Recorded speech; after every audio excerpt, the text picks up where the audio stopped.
Hey there, have you or somebody you know ever used this phrase? Oh my God, I am so OCD. If you've heard that and you want to know why that's wrong, stay tuned to Mysteries. I am Mr. E, and we are going to be discovering all things mysterious in the world of psychology.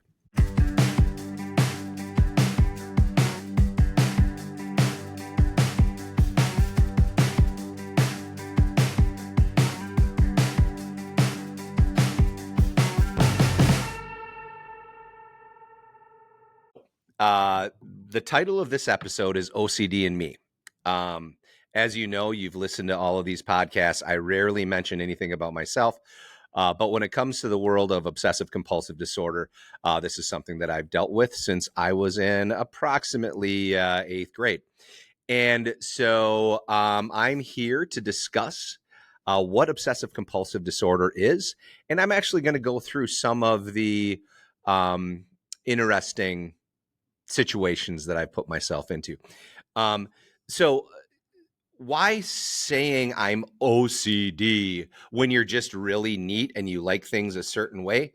That's not the true measure of what obsessive compulsive disorder is. So what is obsessive compulsive disorder? To be diagnosed with obsessive compulsive disorder, you have to have both of these obsessions and compulsions. Obsessions are the thoughts that won't escape you. Many of us have obsessive thoughts. We get stuck thinking about what we have to do, how much we have to do, that sort of thing. But that doesn't mean you have OCD. There are really 3 to 4 major categories of obsessive thoughts. Number one, you fear germs. You have obsessive fear of germs. That's one that I had. Number 2, you have an obsessive fear that something bad is going to happen to you or somebody that you love. I also had that.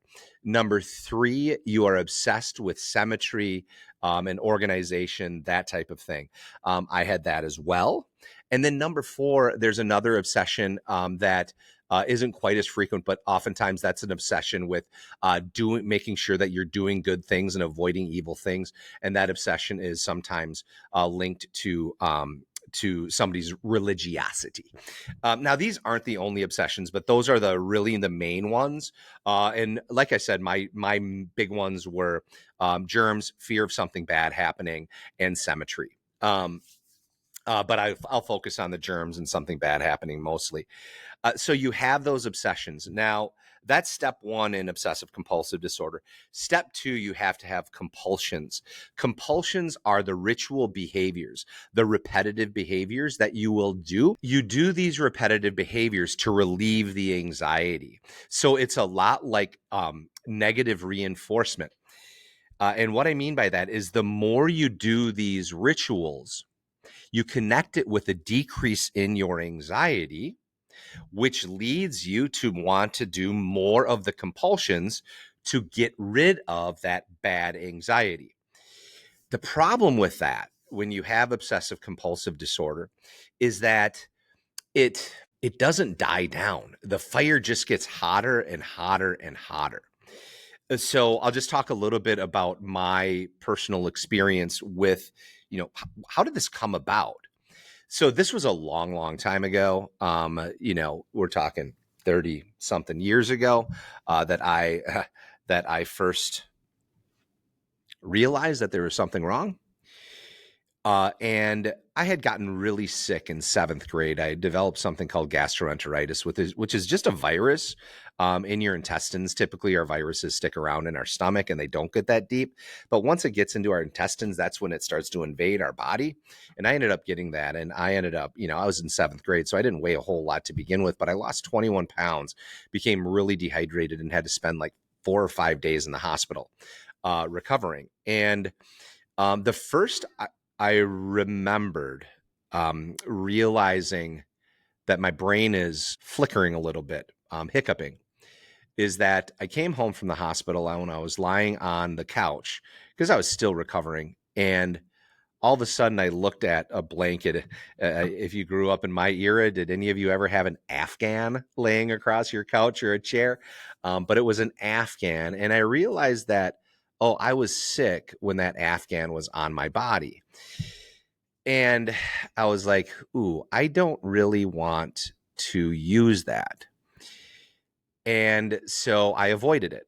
And that made my anxiety go away. But this just catapulted it. That was just the beginning of a really dark time.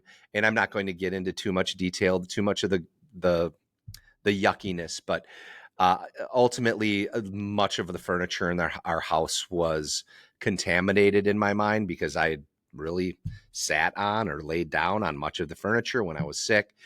Blankets, bathrooms, etc., were dirty spaces, and I was fearful that if I came in contact with those, something bad was going to happen. And to curb that, I did a lot of avoiding. And then I started to do the washing rituals. There's a really good movie called As Good as It Gets with Jack Nicholson. It's an older movie. It is Hollywood, so it's far from perfect, but it really enacts his some of his rituals that he has, and it does a really good job of this. But I'll just give you an idea of how this works. So I mentioned some of the obsessions. There's also categories of compulsions too. So I'll talk about those right now. So a few categories of compulsions are this: you count, you check. Those are like two of the big ones. You count, you check, you clean, right? Those are the big ones. And then, of course, if you've ever seen the show Hoarding or whatever that's called, there is the collecting portion too. And again, there are other rituals that are included: counting, checking, that sort of thing. Those are cleaning. Those are some of the big ones. Any sort of repetitive behavior. But I started to wash my hands, and I'll give you an idea of what happens in the brain. So in the frontal lobe, there is these neural connections that are super necessary for helping us really like monitoring our emotions, our rational thought patterns, those types of things. But with OCD, sometimes a hiccup develops, and this connection, these neurons that are connected to each other, they just keep firing, and so that obsessive thought continues to go and go and go. And to curb that, what I would do is I would wash. So one washing ritual is this, and many times people with OCD, they have these numbers that they focus on. Mine were 3s and 5s. So if I were to wash my hands, I would turn on the water and I would pump the soap 3 times, 1, 2, 3, and then I'd go 1, 2, 3, rinse, 1, 2, 3, rinse, 1, 2, 3, rinse. So it would be 3 sets of 3. Okay. So that would be step one. Now this is where it gets interesting. If my anxiety was still sky high, I would have to do that again. Pump 1, 2, 3, 1, 2, 3, rinse, 1, 2, 3, rinse, 1, 2, 3, rinse. Now that's only 2 sets of 3. Okay. Yeah. My producer just held up 2 fingers like, I know where you're going with this. So then I would have to do it a third set of 3. So 1, 2, 3, 1, 2, 3, rinse, 1, 2, 3, rinse, 1, 2, 3, rinse. And so then I was doing 3 sets of 3. And if the anxiety was relieved, then I would be done. But if it wasn't, I would have to do the 3 sets of 3 again. But that would be only 2 sets of 3 sets of 3. So I would have to do a third set of 3 sets of 3. We'll go ahead and put up a concept map to follow my hand washing experiences. But I mean, it was, and I make light of it, but obviously, it really sucked. And those rituals were what kind of saved me, because like the anxiety, and many of you that listen to this podcast, I would, we're looking at 30% of the population can have anxiety at any given moment. You probably have dealt with this, and this anxiety was so taxing. It was just, it's in your mind. Like it's always there, and it's always at the forefront unless you have somewhat of a distracted brain at times. So those were just one set of rituals. I also did the checking. The checking would be checking the doors on the locks. So if you're going to lock a door, 1, 2, 3, it's locked. 1, 2, 3, it's locked. 1, 2, 3, it's locked. And then I would have to do it another time and another time, right? And so I'd have to do that at every door, and you could talk about showers, you could talk about getting into cars, you could talk about driving, reading signs, on street signs, like when I'm driving, having to read those 3 times. It just kind of catapulted itself. Um, and so it is it's when people say oh my God, I'm so OCD, I don't get offended by that, because I know they don't really know better, but I'm asking you all to like know better. What you're doing, 90%, I don't know what percentage, I'll make up a percentage. 90% of the population have these quirks that they just kind of do. But you don't have OCD. If you do have some rituals that you follow, like, I mean, raise your hand if you check your alarm 3 times before you go to bed, or 2 times before you go to bed, or 4 times. That's normal stuff. It's like, I know my alarm's set, but I'm going to check it anyway. That's just keeping yourself safe and making sure that you're going to be okay. So, but I just wanted to share that with you, because this, it took 10, 12 minutes to talk about. I'm going to do another podcast. I'm going to do it on the cognitive behavior therapy that really helped me to conquer much of my OCD. And I'm also going to talk about some negative behaviors that I did to help sort of help me cope. And I'll also talk about maybe one life experience where I was completely out of my comfort zone and I couldn't do the rituals.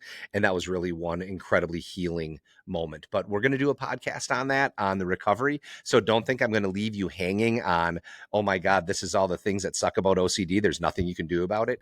I can tell you I've been virtually ritual free for almost 30 years. It doesn't mean I don't have anxiety. It doesn't mean I don't have obsessive thoughts, probably more than most people. But I can really function at a very high level now, whereas when I was in junior high and high school, it impacted pretty much every moment of every day of my life. But I am here to tell you that it's not all roses and rainbows and sunshine, but it does get better, and then it can get worse again, and then it can get better again, and you know how that cycle goes. But I wouldn't want anybody else to ever have to deal with this. But for me, it's made me who I am, and it helps me in lots of my walks of life.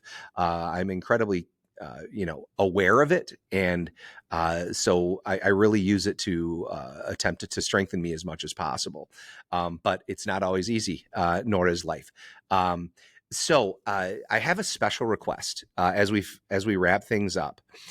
We are really searching to kind of climb the podcast ladder. And if you could, even if you're checking us out on YouTube, if you're checking us out on another medium, if you do the YouTube short reels, please go to Spotify, please go to Apple Podcasts and leave a 5-star review. If this has helped you at all in any sort of way, any of our podcasts, leave a 5-star review to help us kind of move up the ladder. And this is not for glory. This is not for money. This is really for us helping as many people as we can be more aware of some of the behaviors and the cognitive processes that we go about every day. And if we can help anybody that has never listened to us because of your review, we have you to thank for that. So from the bottom of my heart, please do that so we can reach out to more people and help more people. Again, this is MysterE, and this is MysterE's Mysteries. Follow us on all things social media, but remember, don't spend too much time on social media.